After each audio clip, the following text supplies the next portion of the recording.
some tips on how to exercise during a bout of depression.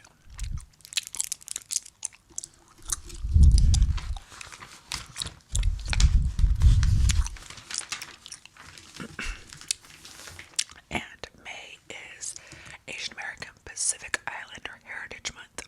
So there's a lot of great recommendations in here for to celebrate the month. And I just highlighted two. So the one is called Speak Okinawa. Elizabeth Miki Brenna's form-bending memoir starts out with her personal history, contending with her mother's alcoholism, feeling ashamed of her Japanese heritage in her predominantly white hometown, expanding her horizons in California as a young adult, and spirals out to engulf not only her parents' story but also the history of Okinawa, the island in Japan where her mother grew up before meeting Brenna's father, a white American stationed there during the Vietnam War.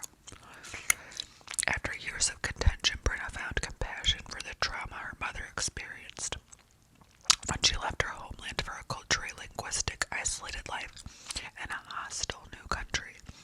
As Brenna spells out Okinawa's long history, readers also get a sense of the generational trauma that has shaped her family. It's a story that encompasses both the broad horrors of colonialism and racism and deeply personal details of forgiveness and familial love.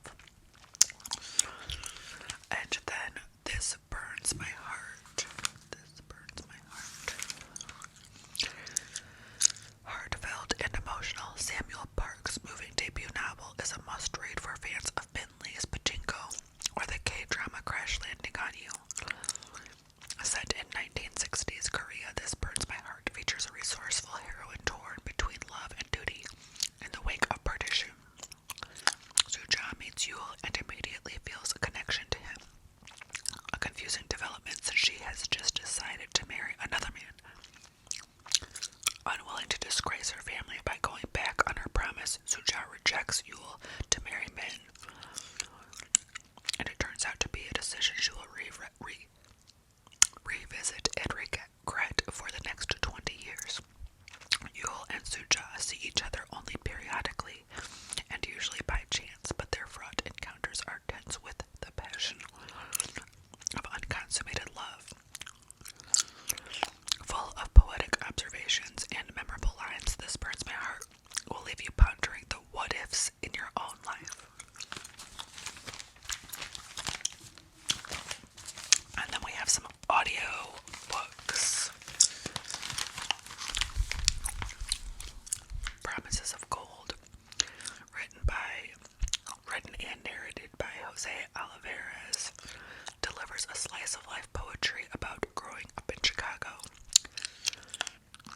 with Mexican parents and finding love of every kind. Familial love, easy romantic love, and unspoken love from buddies who will never let you down. A portion of the audiobook is performed in front of a live audience, which is a smart choice for a collection of poetry. That is different. And then Rough Sleepers. Tracy Kidder offers a moving portrait of Dr. Jim O'Connell, head of the Boston Healthcare for Homeless program. Kidder's narration, with a Boston accent that he dials up and down as needed, and further intimacy to the book's very personal story, so it feels like we're riding along in the van with O'Connell. As he checks on patients, listeners will connect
7 odd decades later, actress Daisy and aspiring writer turned viral marketer Craig's relatively new marriage seems, if not on the rocks, at least headed firmly in that direction. One of them has taken a lover, and there are more secrets bubbling not far behind the surface.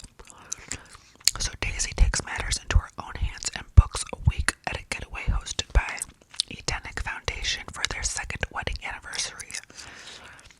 The couple's therapy retreat is built on a titular test, 7 answers to 7 relationship questions in 7 days. Phones are forbidden, and sometimes it appears that honesty has been prescribed as well. It doesn't take long for the things to go slightly off the rails, and then more slightly. And then more than slightly. The counselors are a bit weird, and the staff are and the townspeople, and the whole scenario is filled with the sort of unease that you might find in Twin Peaks or at the Overlook Hotel in Stephen King's The Shining, minus the supernatural component. Thank God, because I don't do supernatural components. It's just when you think you have anticipated the big reveal, Edgar Award finalist Sternberg delivers the big nope, forcing you to reconsider your so-called aha moment. So it is a whodunit, and I really want to read it. To me, that one sounds like it would eventually get made into a movie or like a miniseries.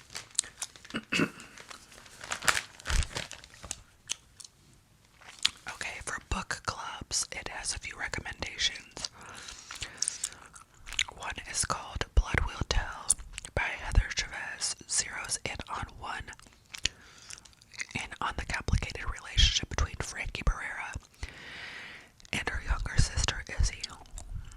Frankie always stands by her sister, even when Izzy makes questionable decisions, but things can change when Frankie is wrongfully implicated in a child abduction case, a crime that may involve Izzy. When a dark incident from the past resurfaces, Frankie is forced to face difficult truths, and the sisters' bond is tested to its breaking point. Enriched by themes of family, duty, and commitment, this captivating thriller will spark lively dialogue among readers. The Murder Rule by Dervla McTiernan, a law student at the University of Virginia, lives with her troubled mother, Laura. Hannah works for the university's chapter of the Innocence Project, researching cases in which people were convicted of crimes but maintained their innocence. As the novel unfolds, McTiernan incorporates entries from Laura's diary that describe the death of her lover years ago. A connection between that incident and the case Hannah researches adds a chilling twist to the narrative. Book clubs will find plenty to discuss in this complex novel, such as the difficulties of true justice and the nature of memory. I haven't done a book club in a long time. Okay. Sci-fi. We have a book called A House with Good Bones. A House with Good Bones. Sam Montgomery has to move back in with her mom, Edie, who lives in Sam's grandmother's old house in rural North Carolina, but Edie seems tired and nervous. Very unlike her normal self. Vultures circle outside all day, ladybugs spill out of the faucets, and Sam swears that bony fingers touch her hair in the middle of the night. Determined to find out the truth, Sam starts unearthing secrets about her family that were better left undisturbed. Author T. Kingfisher is in her element when the tension is at its highest, but don't write this book off if you are not a horror enthusiast. A House with Good Bones is also laugh out loud funny, balanced with knife-edge precision between fright and humor, a la Jordan Peele's sensational Get Out. So, I don't really like supernatural, but that does sound good.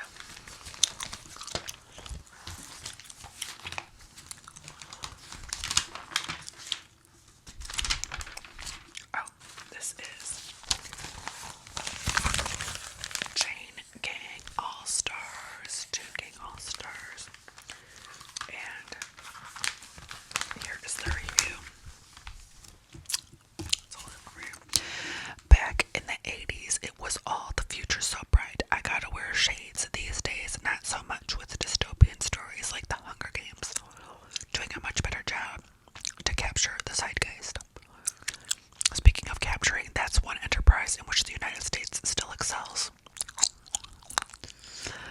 About 1 in every 5 incarcerated people worldwide will occupy a jail cell here in America.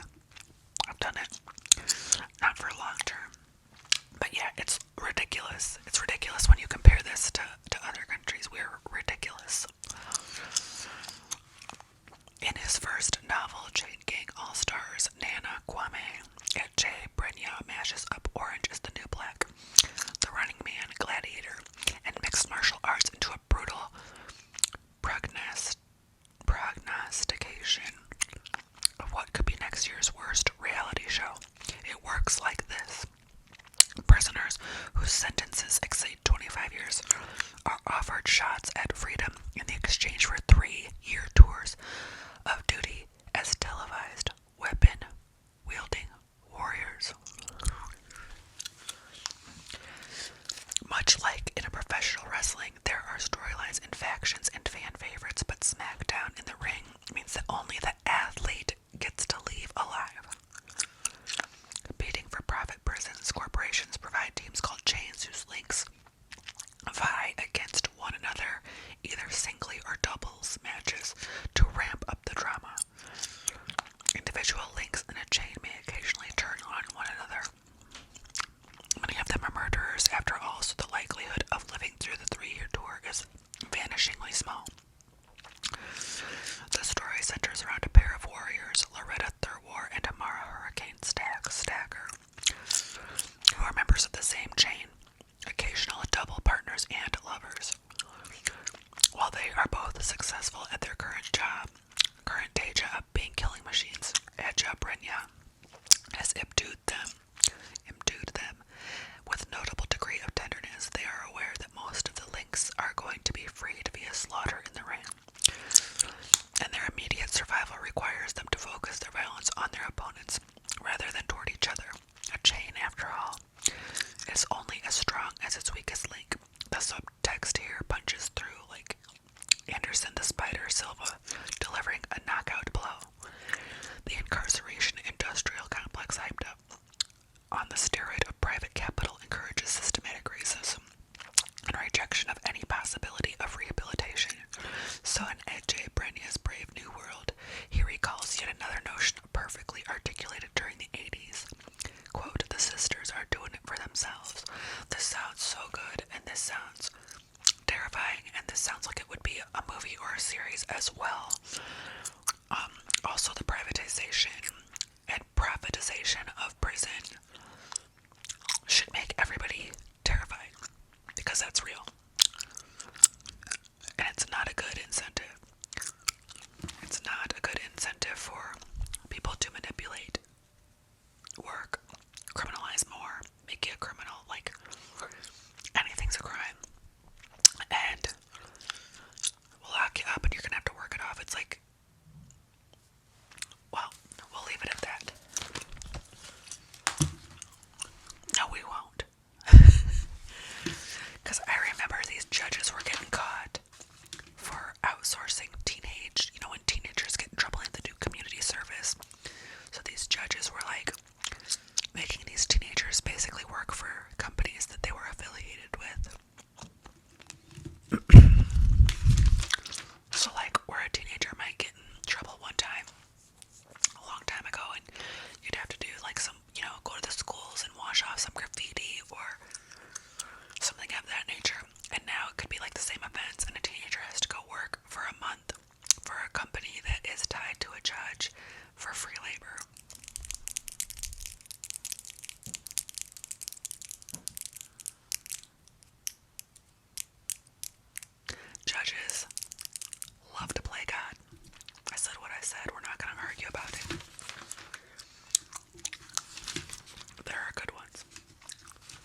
frustrated by the brighter spotlight shone on his flashier colleagues.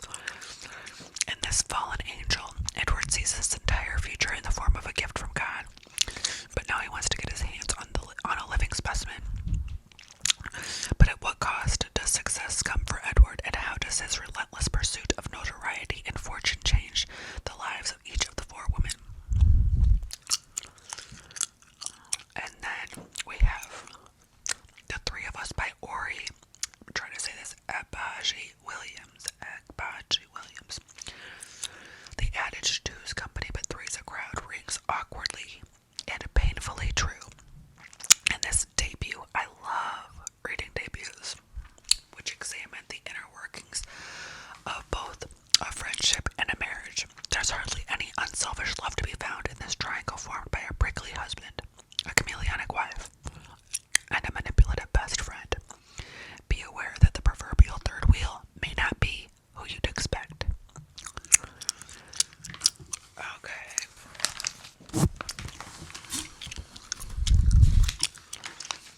And let's see, I think this is the last. No, there's some more. Memoirs. We have The Leaving Season and her first memoir, Welcome to Shirley Memoir, from an Atomic Town. So it's The Leaving Season, and it's a memoir to Shirley, a memoir. Welcome to Shirley, a memoir from an Atomic Town. Kelly McMasters chronicled her happy childhood in a small blue-collar seaside community and her horrified realization that nearby nuclear reactor leaks were causing cancer in numerous residents. McMasters again explores the notion of something dark and poisonous lurking beneath the bright, beautiful surface in The Leaving Season. This time she's writing as a woman, emerging from a long relationship feeling both sorrowful and sanguine. Marriage, after all, she writes, is just one long exercise in controlled burning.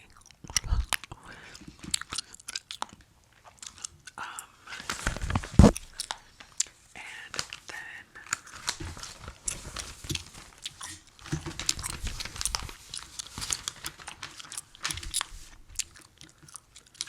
Monsters. And this is essays. In her engaging Monsters, A Fan's Dilemma, memoirist and critic Claire Deditor wrestles with a complicated, sometimes slippery subject. What do we do with art, movies, novels, songs, paintings we once loved, and sometimes still love? From men we now consider monsters. One of mine was Kevin Spacey. Loved him. Found out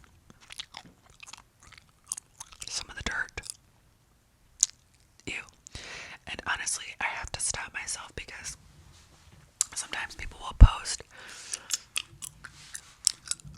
like, especially in a fashion, like a fashion event, Met Gala, whatever, like, somebody posted P. Diddy, and the dude is a groomer. The dude is also a woman assailant. Look it up. Do some deep dives. Like, why are we still putting these monsters in spotlights? Like, how do they keep getting away with stuff? And they get to just be like the top of the world still. And I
Memoirs' definition of art monster is straightforward.